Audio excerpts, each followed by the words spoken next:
do want to thank you for joining this evening and spending a little bit of time with us to learn more about this housing affordability crisis that we have in Howard County.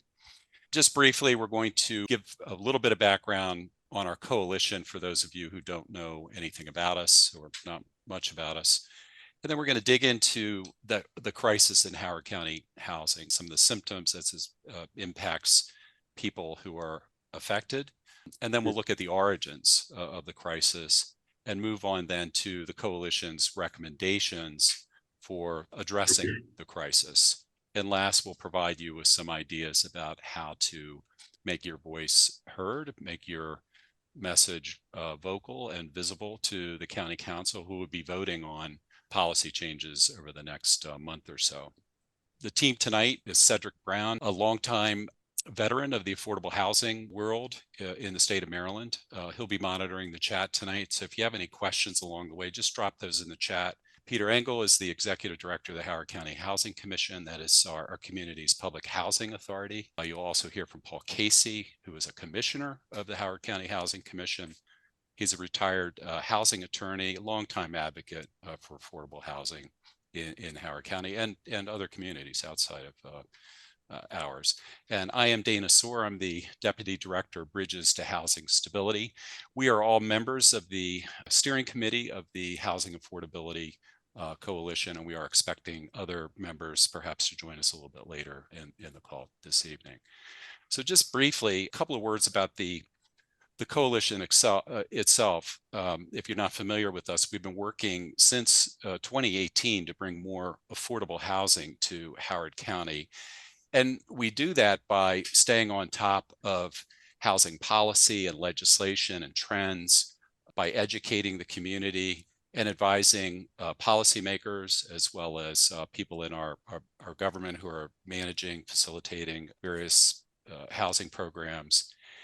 And we do our best to organize people who are like-minded and help provide avenues for advocacy and action. And that's what we're trying to do here this evening. We have 44 organizational members of the coalition and over 718 individual members and allies. And our current focus as a coalition is to ensure that HoCo by design, which is the name given to the update to our county's general plan, actually addresses the housing crisis that we're experiencing in our community today. We'll go into more detail about what is a general plan, what's in HoCo by design, and what we in the coalition believe are the shortcomings and the fixes that we would like the county council to include in the general plan. But we'll save that for just a little bit later in the presentation. We're focused on bringing more affordable housing to the community, as I said, because there are so many groups, so many populations in Howard County who need housing help. And we can start with seniors, which is a very important demographic. They are the fastest growing group in Howard County. And just a few years away, it's expected that 1 in 5 Howard County residents will be age 65 and older, 20% of the county population.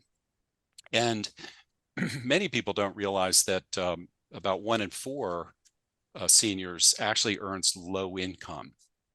And many of these seniors are on fixed pensions that increasingly have been overtaken by a large degree with rent or by rent increases. So this is a population that is a very huge concern, because with a population of nearing 70,000 seniors, 1 in 4 of whom are lower income, we only have about 1,000 affordable rentals, 1,000 rental units in the county that are set aside to be affordable for this population. And it's estimated that we're short about 3,600 homes. So we need a lot more housing that is affordable to this population. And it's becoming a greater concern every day, because many of these seniors have disabilities, including mobility disabilities. And there's very little accessible housing in Howard County, very few ADA compliant homes. So we see increasingly seniors who are struggling on lower incomes to remain housed, who are trying to remain housed in housing that is not appropriate for them, in fact, could be dangerous for them. I'm going to just play a clip, some of the testimony that we've heard from seniors at recent public hearings of the County Council. I consider myself lucky to have been able to purchase a home on a teacher's salary all those years ago. But when I sold my house, the profit was not sufficient to buy myself another home. I am now renting. My rent is over 4 times what my mortgage was. Now, it's a very brief snippet, but we know that there are thousands more seniors in Howard County, just like Vicki Miles, who are struggling.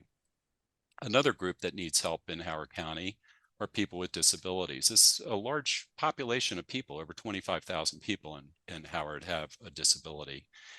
And a significant percentage of them, of these households, are paying too much. They're overburdened with housing costs. And when we say overburdened, we mean that you're spending more than 30% of your income on housing. If you're spending at that level or below, you typically have enough financial capacity to take care of all of the other necessities of life. As you start paying more and more over that threshold, then life gets squeezed. Life gets more uncomfortable, less healthy, less safe for you. And some of these people with disabilities are receiving disability income per month, every month, but it's under $1,000 per month. That's the standard disability payment, which doesn't cover pretty much anyone's rent these days, even if you're in a small studio or efficiency apartment.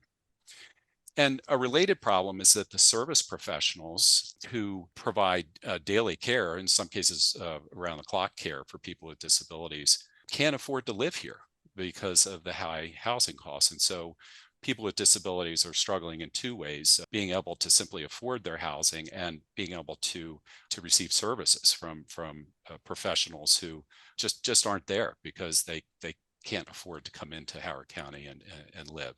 Some more testimony here from recent county council here. Both people with disabilities and direct support professionals run into the same problem. This county is basically unaffordable. This is crucial if the essential workers for people with disabilities and older adults who provide support services are able to live in the community in which they work, and presently most do not.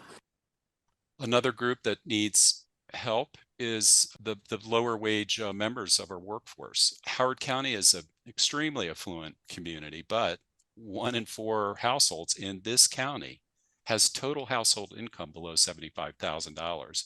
And depending on household size, that could make you low income in Howard County. And in fact, if you do the rents or the calculations, it's very difficult at a salary of $75,000 to afford much of anything, whether for purchase or for rent in Howard County.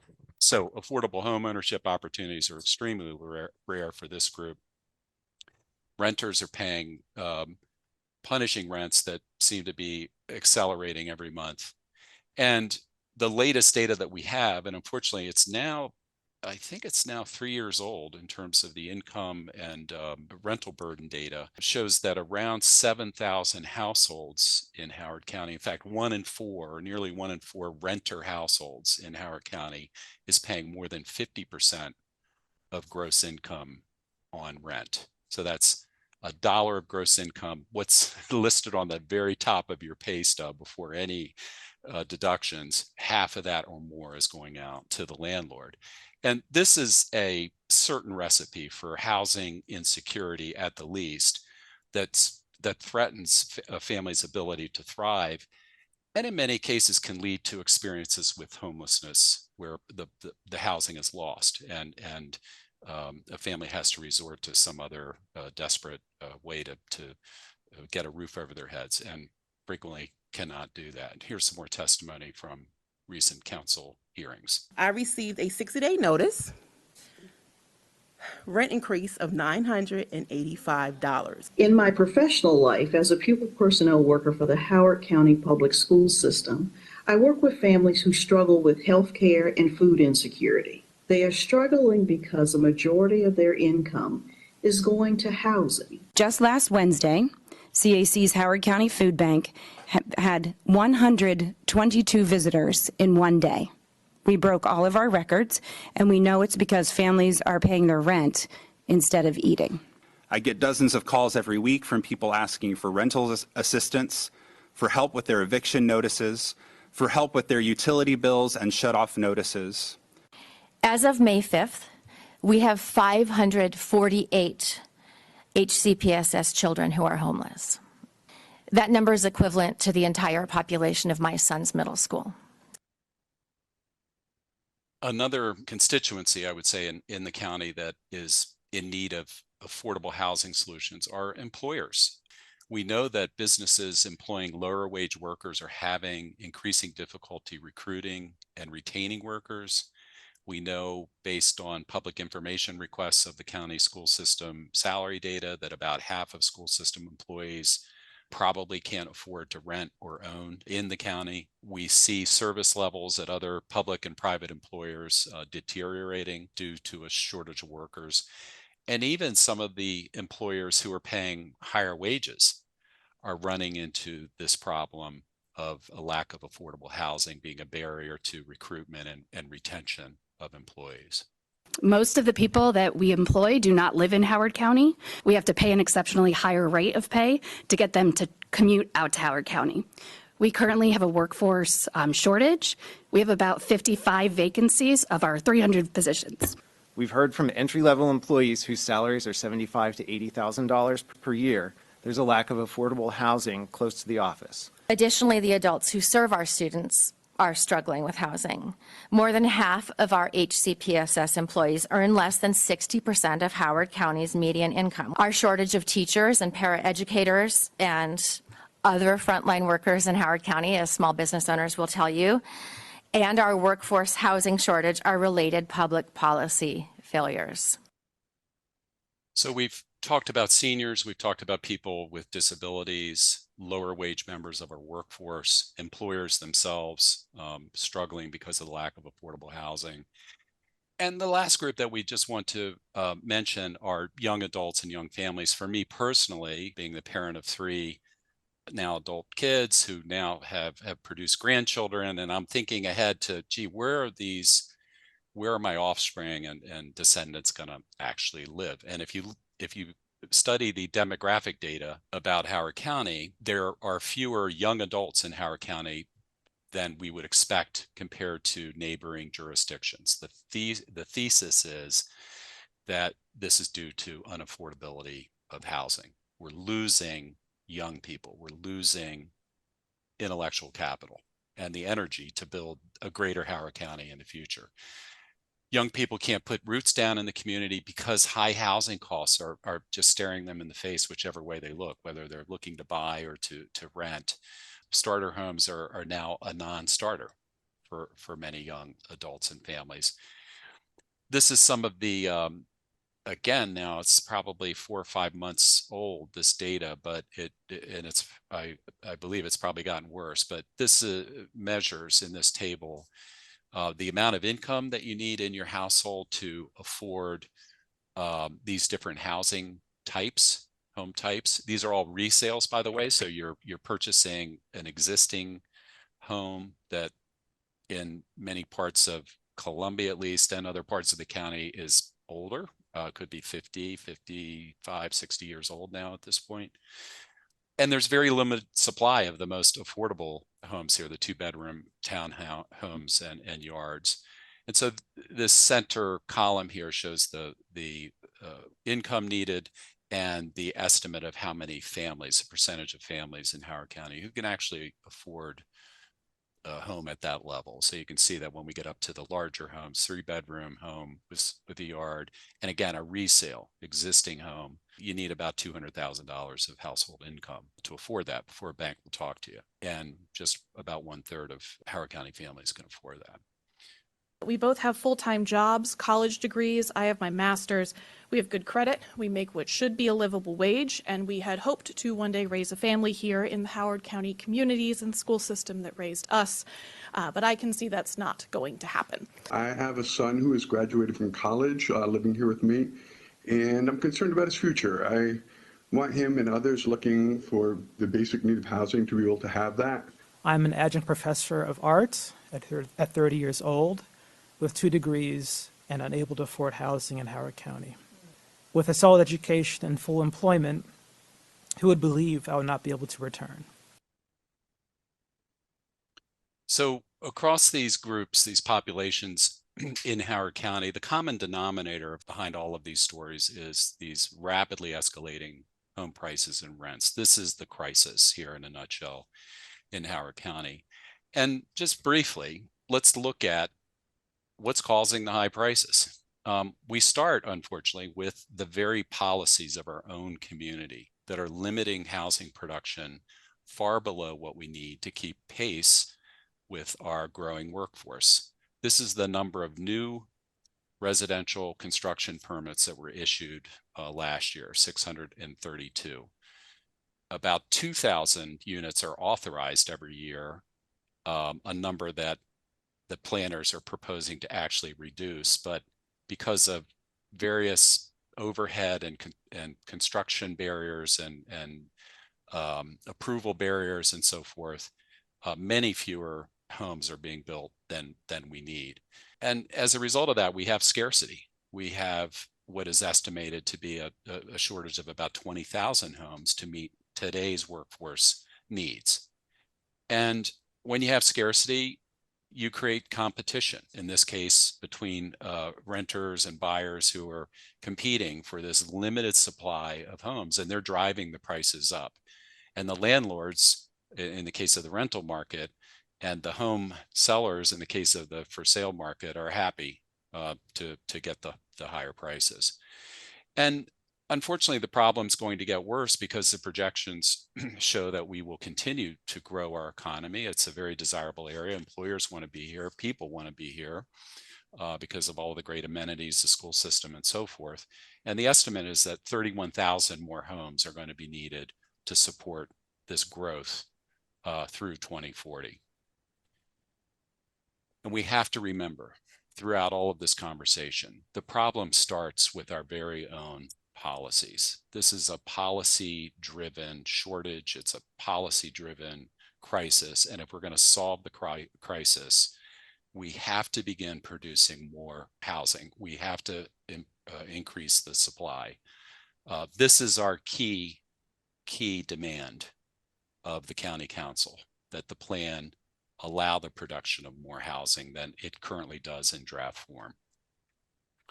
Let me turn it over now to Peter Engel, who will kind of dig down into what could be an opportunity to change some of these policies. This is the update of Howard County's general plan. And again, as we said at the top of the hour, this has been given the name HoCo by design. Hi, I'm going to try to talk quickly because I have a lot to cover in a relatively small time. So if I'm going too fast, raise your hand or make some other indication. I'm also going to try to get you stirred up. My goal here is to get you to come out to the county council hearings, testify, to tell your friends to come out and testify. So I'll either be appealing to the better angels of your nature or your sense of outrage, or perhaps both, in an attempt to get everybody to work on this with us and to get out to the council. Before hitting all that, quickly on background, HoCo by design, what is this? So it's the general plan.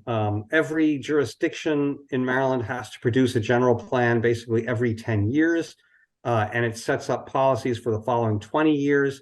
A general plan is not law. It lays out the groundwork for, so to speak, for how we use land. So where do we want to have housing? Where do we want to have industry? Where do we want to have a mix? Some of it is about transportation. It talks about a lot of the planning element that goes into the county. So this is underway now. It's been underway for probably a couple of years. It's been introduced to the council, the final plan that was produced by the planning department, and the council has to approve it. And so right now that's scheduled for an October vote. Next slide. Okay, this is fairly, more or less what we just talked about. It proposes land use policies to meet our needs. It's supposed to study our needs. What do we need? And then lay out solutions.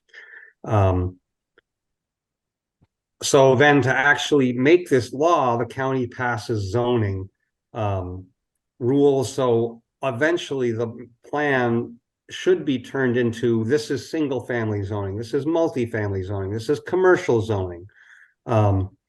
This is where we want large lots, this is where we want apartments, all of those things. And what happens with zoning is that that in effect then is a big piece of our housing policy. And we'll see some maps coming up that show how the county is zoned now and how it's proposed to be zoned basically under this plan. And a lot of that is where you can build things by right or where you have to go to the council, typically acting as a zoning board, to get approval. So let's move on. We'll talk about that as we go through these maps. One of the real challenges that the master plan has to deal with, HoCo by design, is that we only have about 2% of our land as undeveloped, or I should say undeveloped and not reserved. The green areas in here are preserved for open space, or they're agriculture preservation. A lot of the western part of the county has ag preserve restrictions on it, so it's limited to agriculture and can't really be built on. There are really only a few of these small pockets of undeveloped land that could have further development on it. So as a result, we really have to do more redevelopment of existing spaces in Howard County. And this is a common problem, and certainly urban areas have this problem entirely, where urban areas have been fully built out. And if they want to adapt to change for new needs, they need to redevelop things that they have. So that's a lot of what we're looking at here, and a lot of what HoCo by design should be proposing. Currently, the vast majority of our residential land is zoned for single family detached.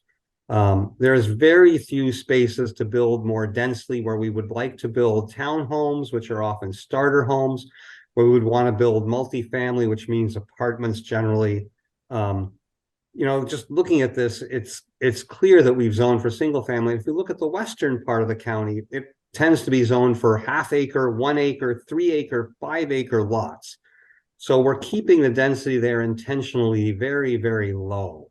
And that limits how much housing we can absorb and what we can accommodate. And a lot of the rationale is that you don't want to change this rural nature of the area. But if you drive through there, you will note that much of that is no longer rural. It's now large lot suburban, which really is not the same thing. So we're preserving that sort of area, which was created by restrictive zoning. It's clearly only affordable to people with a fair amount of money. And given our country, that skews towards white people. And so we're essentially, by zoning, continuing to segregate the county. Moving on. The current plan, again, there's very limited zoning for townhouses, you know, semi-detached, which means two houses together, and attached, which are more townhouses. So by restricting these areas, again, we're sort of pushing people into very limited spaces. Zoning used to be about keeping apart housing from the slaughterhouse and other uses that would really harmful for health, etc. Now it's about basically segregating people on the basis of wealth. So by limiting the housing types, we limit how people can mix in a community and where they can live. Moving on, this may be the outrage part of the appeal here, not the better angels of your nature. And the same really is true for multifamily apartments, where the areas are even smaller. There are really very few areas here. And if you look at some of those areas that are in the north above Route 40, that's Waverly Woods and other fairly high-priced areas.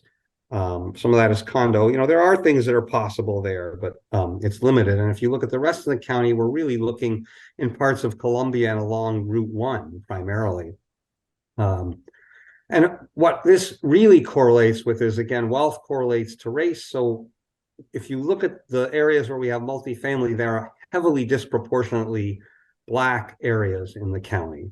And zoning then really does correlate to racial segregation. Moving on. So what HoCo by design is proposing is to create more what they call mixed-use activity centers. The idea of an activity center is it's a walkable community, sort of what we think of as a classic urban neighborhood where you would have housing, you would have locally based retail, you would have some jobs there, and kind of a walkable community.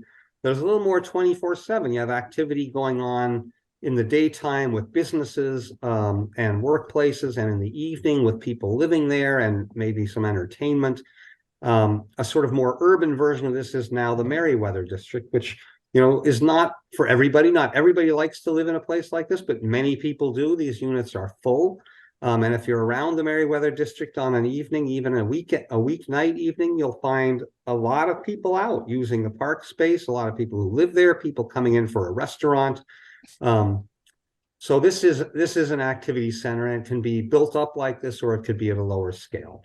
And Peter, if I could jump in, this is a great housing option for the seniors who are trying to downsize, the people with disabilities who need a walkable community where services are nearby. The presumption is that there are affordable, units baked in to these activity centers. So right, as there are downtown, they're also very useful for people who want to use public transportation, because by having a population center, you can get better public transportation. Yeah.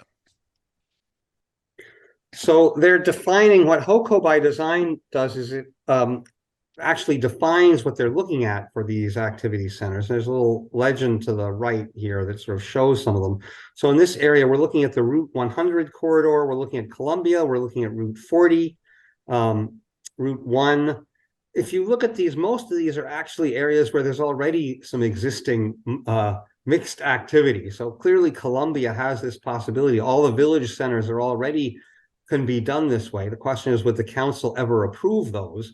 You know, there was a proposal to change Hickory Ridge into a mixed use facility with apartments over retail, and that was not approved by the county council, acting in its capacity as the zoning board overseeing what is called Newtown zoning. So I don't know whether these as discretionary activities would ever change. And then there are other shopping centers, other existing areas where we already have multifamily zoning, typically, like I said, Route 40, Route 1, these other corridors where some of these are proposed.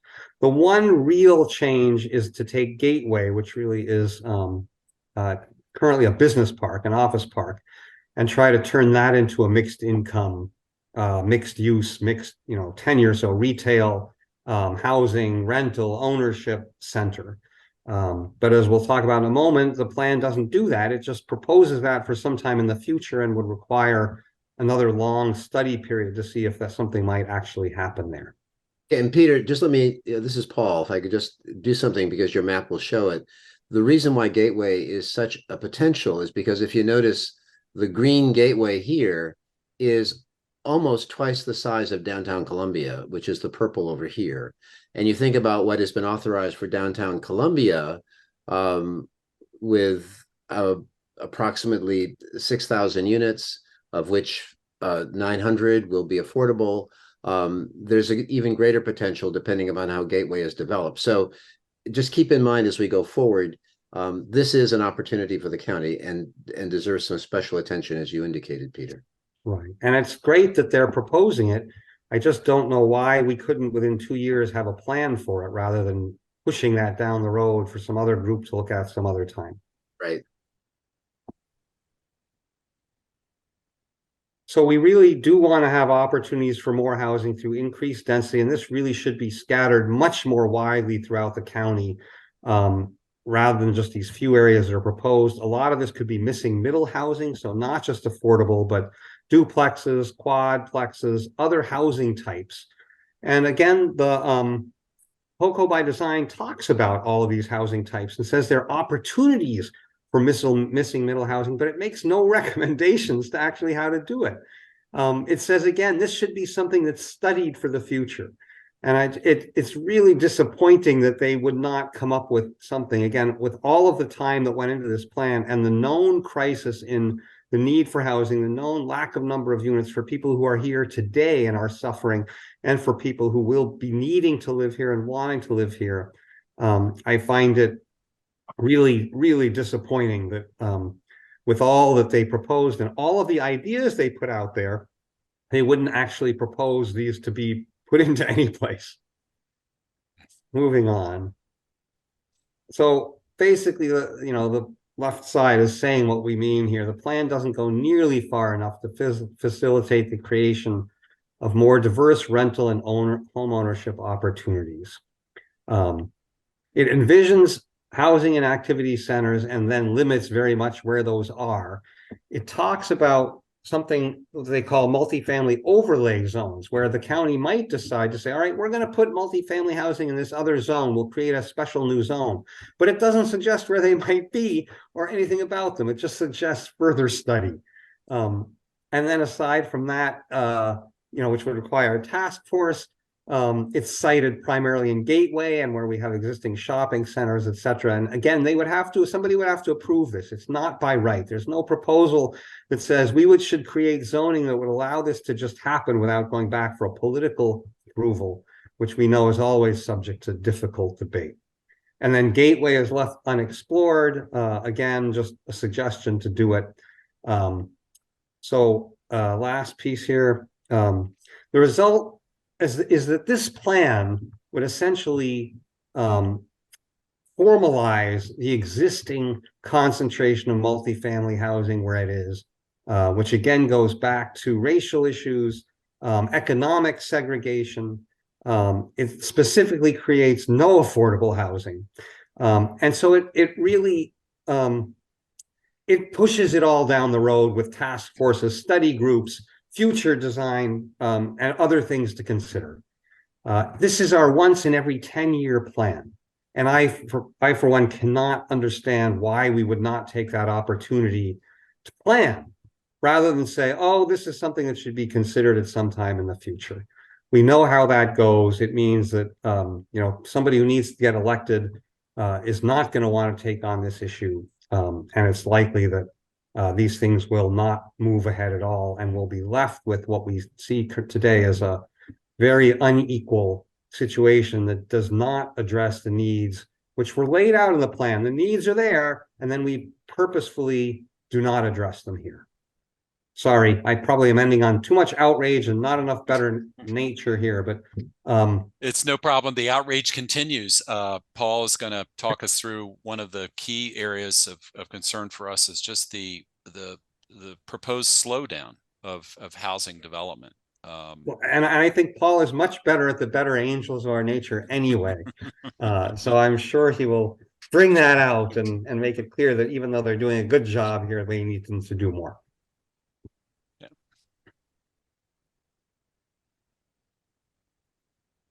Paul, you are on mute. Thank you. Sorry for that confusion. But what I was saying was, we've learned this evening, just from the few clips of the people who spoke, they represent literally thousands of people in this county who are feeling the extraordinary impact and living the difficult life that is forced upon them because of the housing situation in our county. And as Peter said, this is the one chance in a decade to get this right. And we can't just pay lip service. We need to do more than that. And in summary, to kind of look at the big picture, as we see, remember, the data show that we currently have a housing need through 2040, which is where this plan will take us, of 51,000 homes. That's the 20,000 that we're undersupplied now, plus the 31,000 that are going to be needed just to make available affordable housing for people who will come to the county and want to live here and work here. And if we can't provide places for people who want to work here to live here, then they're not going to want to come here to work. It's going to be difficult. The plan proposes only 1,580 homes per year, which is actually 500 fewer than what our current policy is. And we understand that there are challenges to development costs and so forth. But why, given the crisis, would we ask for fewer houses? If you go through and look at what would happen if we kept the 1,580, all we would develop would be roughly 24,000 homes. And that would still leave us with a shortage of 27,000 homes during the period. And so the coalition is advocating certain positions so that we can see HoCo by design implemented in a manner which addresses these. Now, keep in mind, as Peter and Dana explained, HoCo by design took several years to develop. The recommendations have been made to council. Council is now considering amendments. And what I'm going to be talking about next are the amendments that reflect the policy positions that the Housing Coalition has concluded need to be adopted to make this work. The first one is higher growth allocations. This can't be emphasized enough. No matter what else we do, no matter what else the council does, we need to have a minimum of 2,000 new homes authorized to be built each year. Of that number, 25% should be affordable. That's 500, and 10% should be accessible. And it's worth reiterating here that this is the recommendation made by the Housing Opportunities Master Plan Task Force. Some of you may not know about that. That was a task force that was created back in 2019.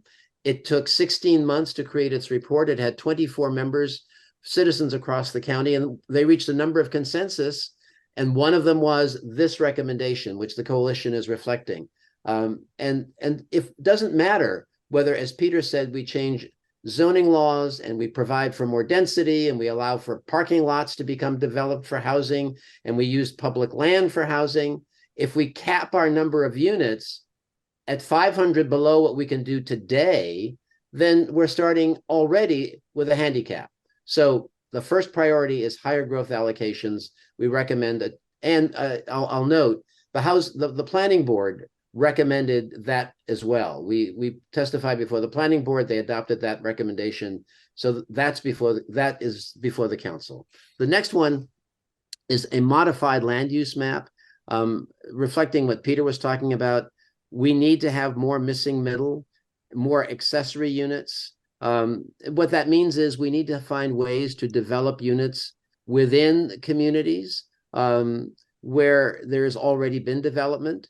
And frankly, it is a way to probably develop several hundred more units, not thousands, but it's still something that should be available to us. The other option, of course, is to have limited expansion of the public service area. That's an expensive proposition, but there may be unique opportunities to do that in order to be able to support future development. The next policy advocacy position we take is incentives for special needs housing. As has already been discussed this evening, we don't have enough housing for seniors. We don't have enough housing for people with disabilities or low income. And so we want the council to consider adopting additional incentives that would encourage development for those kinds of housings to address the special needs. The next is preservation of affordable housing.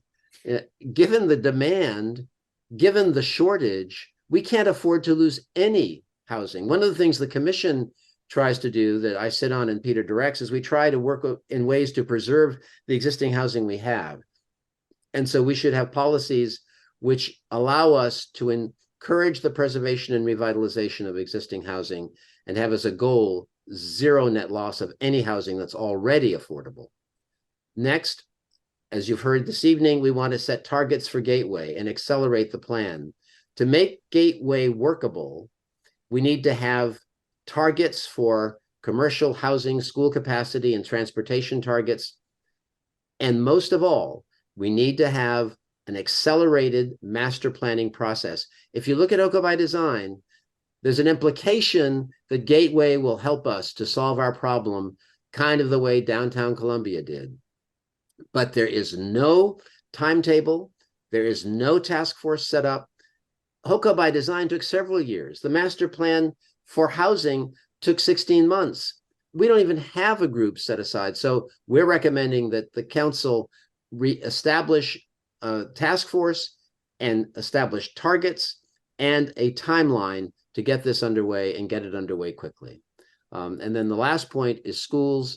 I don't think I need to explain that oftentimes schools seem to be pitted against housing, and there seems to be, or at least there's a perception that the two are incompatible. That's absolutely not true. The task force recommended ways in which the two could be collaborative. And so we want to facilitate those kinds of collaborative and innovative approaches in how we locate school facilities and find revenue sources that can support both housing and schools. And there have been recommendations made in those areas. So we think we can have a really very, very credible, powerful, impressive school system, but we can also address the very critical housing needs of our county at the same time. We have specific recommendations we're going to make in order to achieve those things before the council.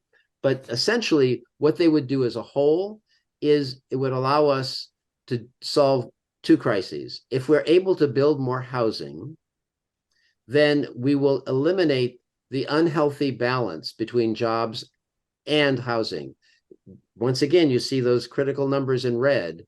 We have a current shortage of 20,000, an impending need of 31,000. We have extraordinary needs for housing, and we need to find ways to provide for that housing. And if we don't, we will have unsustainable service levels. What that means essentially is that we won't have the housing that's necessary to sustain growth, economic growth in our county, which will result in a diminution of the quality of life. One of the unique things about our tax structure is that when you have housing and you bring in families, because our tax structure is not just based on property tax, but a pass-through of income tax back to the county, there's usually a net positive so that we can actually support more infrastructure with the housing that we build if we provide for families to move into the county. So if we're able to do that, it will help to address that crisis. So stated simply, the overall solution is to create more housing, because if we're able to create more housing to address the affordability crisis, we'll generate the revenues we need to develop and supply the infrastructure and to provide for services, including the schools. So I think in a nutshell, that's where the direction that the coalition wants to go in order to make it possible in this incredibly critical time. This, as the HoCo by Design calls it, the critical inflection point for our county, an opportunity that will not come again. We need to find a way to ensure that going forward in the next 10 years, we're able to build more housing that would address the critical housing needs, the economic needs and the affordability needs of housing in our county. Thank you, Paul. And as you heard him say, we have an inflection point and a crisis that it's going to take us many, many years to address. We have to start now, and there's some opportunities over the next couple of weeks that we want to inform you about. I know we've thrown a lot of information at you, but here's what's coming over the next couple of weeks. It's important that we get as many people involved over the next few weeks in the public hearing that I'll mention to you and related council activity, which we don't have a lot of visibility about yet. But there are some specific dates that I'll communicate to you. We need the community to get involved. We need your voice to be vocal, to your face to be visible. We have observed that it seems to have made a difference to have large turnout of advocates at the previous council hearing. So we're asking you to get involved again over the next couple of weeks. Let's start though with the political calculation. You've heard about the crisis. You've heard about the coalition's advocacy positions and these amendments that we are offering to the council. What are the odds that the council will approve any of those advocacy positions? Well, we're realistic. We don't think it's going to be very easy. If you're not already aware, the council comprises 5 elected representatives. We would love to get a 5-0 vote on all of our advocacy positions and have those implemented as part of the plan, because it's so critical to the county's future. Now, typically, Christiana Rigby and Opal Jones have been very, very supportive of really any housing initiatives over the past years. We need a third vote. We need at least a 3-2 vote. And we know that the other 3 council members here on the right side of the picture all have concerns about the plan. So again, it's important that we show up and that we be loud and we be visible with those council members. The immediate road ahead, September and October, at some point leading up to the next public hearing, amendments will be filed to be considered by the council. There is a public hearing scheduled on September 20th. And it's possible that there will be other public hearings scheduled thereafter, perhaps to consider these amendments. It's unclear at this point, but we know that there is one on the a public hearing scheduled on the council's calendar, their public calendar for September 20th. And then sometime in October, I believe it has to happen before the 23rd or so of October, the council will vote on the plan. And will it have our advocacy positions in it or not? Will it be a better plan than it currently is in draft form? That's the work of the next 6 weeks or so of advocates in the community. So the requests for you here tonight and advocates across the community is to, number one, attend that September 20th hearing, either in person or online. We'd like to fill the seats. We'd like to have a visible vocal presence there in front of the council. We need testimony. We need more testimony from people who have been impacted by the housing crisis. You can deliver that testimony either virtually during the meeting or in person during the meeting. You have to register. We'll send this link out to you tomorrow, so you have these links again. But these are showing up now on any coalition email communication, so you can get these links pretty much from any communication that we send to you. You can also email your testimony at any time to the council's email address. Please do that before the September 20th. Do stay alert for messages from the coalition about amendments, additional hearings, and so forth. And let me just stop here and say, if you're not already a member of the coalition, I'm glancing through the participants tonight. I don't recognize maybe one name there. So if you're not a member already of the coalition and you want to make sure that you get our communications, please put your email address into the chat, and we'll make sure that we get you added to the list. Please share everything that we're telling you tonight, but the key things are the showing up on the 20th and being ready to tell your story if you're impacted by this housing crisis. Again, we have it on good authority that those stories are making a difference with the council members who right now are skeptical of more housing development in our community. The fight won't be over. The campaign won't be over in October, because this is a very long process to actually get more housing developed in Howard County. And we're not going to belabor these next steps tonight, but we also want everyone to have a realistic picture of how long this takes.